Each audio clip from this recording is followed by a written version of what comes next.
क्योंकि जैसे आज बिटिया ने कविता सुनाई पिता और उन क्षणों की याद दिलाई कि जो हम अपने माता पिता से दूर जाते हैं, हम लोगों के दुर्भाग्य सौभाग्य मुझे पता नहीं है, लेकिन फिर भी परंपराएं ऐसी हैं।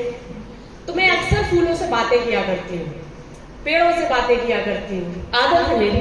तो उस संबंध में अभी कविता शुरू नहीं हुई है। मेरे और फूलों के बीच अक्सर होने वाले मौन संवादों के बीच अचानक ऐसे लगा जैसे फूल का मौन टूट गया, उसने भी मुझसे कुछ पूछ लिया। इसी संदर्भ में यह प्रस्तुति, तुम्हारा यह मौन। तुम बोलते तो मैं तुमसे पूछती, तुम बोलते तो मैं तुमसे पूछती।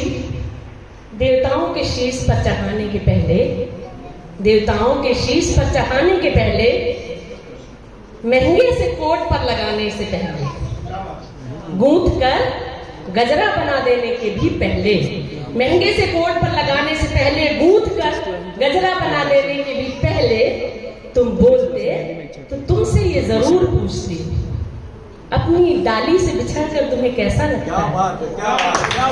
तुम बोलते तो तुमसे ये जरूर पूछती, अपनी डाली से बिछड़कर तुम्हें कैसा लगता है। मैं पूछती, यूं तोड़ लिए जाने पर तुम समय से पहले ही मुरझा जाते हो क्या? मैं पूछती, यूं तोड़ लिए जाने पर तुम समय से पहले ही मुरझा जाते हो क्या? अचानक आवाज आई, फूल की आवाज आई।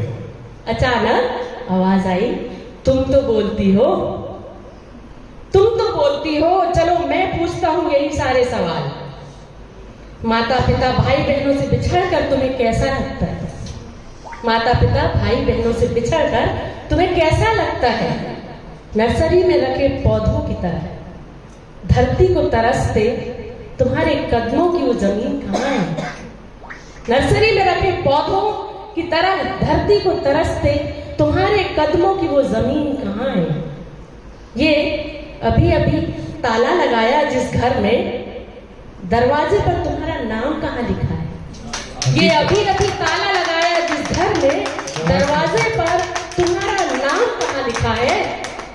तुम्हारे दान के भी पहले, तुम्हारे दान के भी पहले कब पूछा जाता है तुमसे, किस वजह से है तुम्हारा यह मौन? बहुत विचार करने वाली कविता, मनन करिए। बहुत बहुत धन्यवाद आप सभी का। बहुत बढ़िया।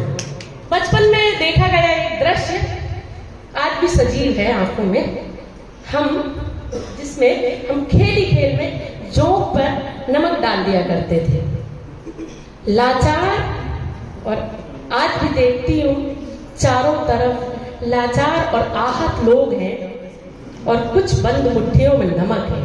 दर्द महसूस करिए, दर्द महसूस करिए। ये महसूस कीजिएगा आप लोग, आज भी कुछ बंद मुट्ठियों में नमक है और चारों तरफ आहत और लाचार लोग हैं। शुरुआत करती हूँ। अखरती है जब कभी याद आती है मुझे मेरी असंवेदनशीलता। अखरती है जब कभी याद आती है मुझे मेरी असंवेदनशीलता।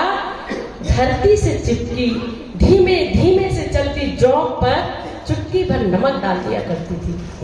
धरती से चिपकी धीमे धीमे से चलती जौंक पर चुटकी भर नमक डाल दिया करती थी। उसकी नर्म मुलायम त्वचा तड़प से ऐड़ जाया करती। बचने की नाकाम कोशिश में आसपास बिखरे नमक से लिपटती जाती, आखिर में पसर कर रह जाती। यह संवेदनशीलता है, हम किसी जीव के लिए सोचते नहीं, छोटा है तो क्या सही, जीवन है उसमें।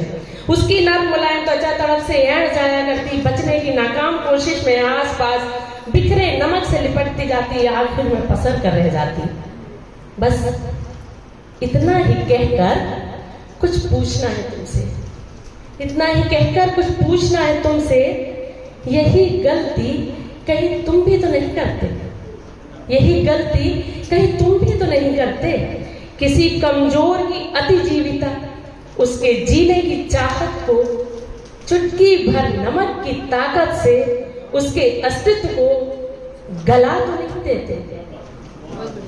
किसी कमजोर की अतिजीविता, उसके जीने की चाहत को चुटकी भर नमक की ताकत से उसके अस्तित्व को गला तो नहीं देते? याद रखो, याद रखो, इस तरह तड़पती, गलती और जान बचाती देह आसपास बहुत सा नमक उड़ेल दिया करती है। नकारात्मक शक्ति, नकारात्मक ताकत की बात है, आसपास बहुत सा नमक उड़ेल दिया करती हैं। उनके घिसटते रहने से, उनके इस तरह घिसटते रहने से नमकीन रेखा खिंचती चली जाती है और इस तरह पृथ्वी पर बनती है नमक की लकीर। बहुत सुंदर, झकझोर कर देने वाली कविताएं, समाज को आईना दिखाने वाली कविताएं। Thank you so much. पढ़ पहली बार रही हूँ, लिखी बहुत दिनों से है। बड़े जानवरों से अपना काम निकलवाने के लिए इंसान ने नकेल का आविष्कार किया, जिन पर हम कंट्रोल नहीं कर सकते, कल्पना नहीं कर सकते उनके पास जाने की। नकेल का आविष्कार किया। देखा होगा आपने किस तरह घुड़सवार एक रस्सी के माध्यम से घोड़े को नियंत्रण में रखता है और नकेल कैसे काम करती है, इसी संदर्भ में मेरी ये अगली प्रस्तुति। नकेल सब समझते होंगे ना, लगाम जो कान में रस्सी डाल, नाक के ये नथने होते हैं उसमें रस्सी डाल के और फिर जानवर को कंट्रोल किया जाता है। शायद ये सांकेतिक है कि मनुष्यों को भी नकेल लगाई जाती है और सामने रस्सी नहीं दिखती मगर रस्सी कहीं ना कहीं रहती है। जी प्लीज। नकेल कैसे काम करती है, इसी संदर्भ में मेरी अगली प्रस्तुति। नकेल एक सवार होता है, उसके हाथों में होती है एक डोर। एक सवार होता है, उसके हाथों में होती है एक डोर, साथ ही होती है कुछ अवरुद्ध सांसें, साथ ही होती है कुछ अवरुद्ध सांसें जो बंधी होती हैं सवार की मनसा से। साथ ही होती है कुछ अवरुद्ध सांसें जो बंधी होती हैं सवार की मनसा से, क्योंकि सांसों के बीच से गुजरती हुई डोर सोख लेती है वहां पर मौजूद नमी। सांसों के बीच से गुजरती हुई डोर सोख लेती है वहां पर मौजूद नमी। जब कुछ रूखा दरदरा सा हो जाता है, ऐसे में वह कब्जे में लेती है मनमानी दिशाओं की उड़ान।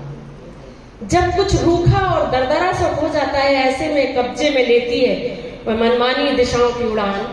फिर सवार की मनचाही दिशा पर बढ़ती जाती है कदम था। सवार की मनचाही दिशा पर बढ़ती जाती है कदम था। जानवरों पर किया गया यह सफल प्रयोग, जानवरों पर किया गया यह सफल प्रयोग हर कमजोर की व्यथा है, नकेल वश में रखने की कथा है। समाज के लिए वाह, अंतिम हाँ जी, समापन करिए। और अंत में शाब्दिक दुनिया के सहारे चलते हैं एक आभासी दुनिया में, जहां मौन रहकर मैं अक्सर विचरण किया करती हूँ। शीर्षक है शब्द तुम जाओ। एक द्वंद्व सा मचा रहता है मेरे और शब्दों के बीच, एक द्वंद्व सा मचा रहता है मेरे और शब्दों के बीच। अत्यंत ढीठ से है मेरे ये शब्द, एकांत पढ़ते ही प्रकट हो जाते हैं। अत्यंत ढीठ से है मेरे ये शब्द, एकांत पढ़ते ही प्रकट हो जाते हैं। प्रश्नवाचक चिन्ह बनकर हर बार मुंह ताकने लगते हैं मेरा, प्रश्नवाचक चिन्ह बनकर हर बार मुंह ताकने लगते हैं मेरा।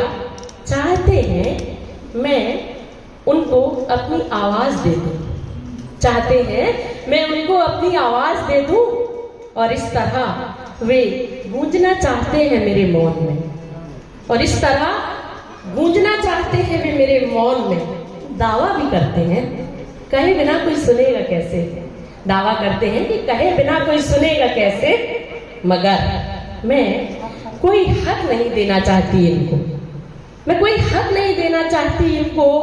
मन के शांत सरोवर में तैरती स्तब्धता अच्छी होती है, मन के शांत सरोवर में तैरती स्तब्धता अच्छी होती है।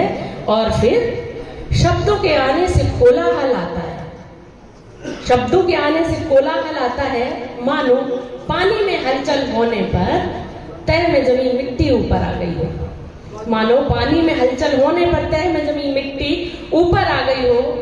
पानी धुंधला सा हो जाता है और फिर सब पहले जैसा होने में वक्त लगता है, सब पहले जैसा होने में वक्त लगता है। इसलिए मन का आदेश मानो, शब्द जाओ।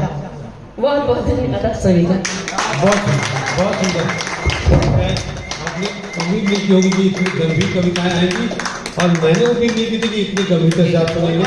कृपया ये गंभीरता बनाए रखिए। सीमा जी का सम्मान करने के लिए मैं योगेश मिश्रा जी से निवेदन करता हूँ, आए और ये सम्मान पत्र भेंट करें, और श्रीमती मिश्रा जी आ जाएं साथ में प्लीज। यहाँ से ही ना पहले वीडियो तो नहीं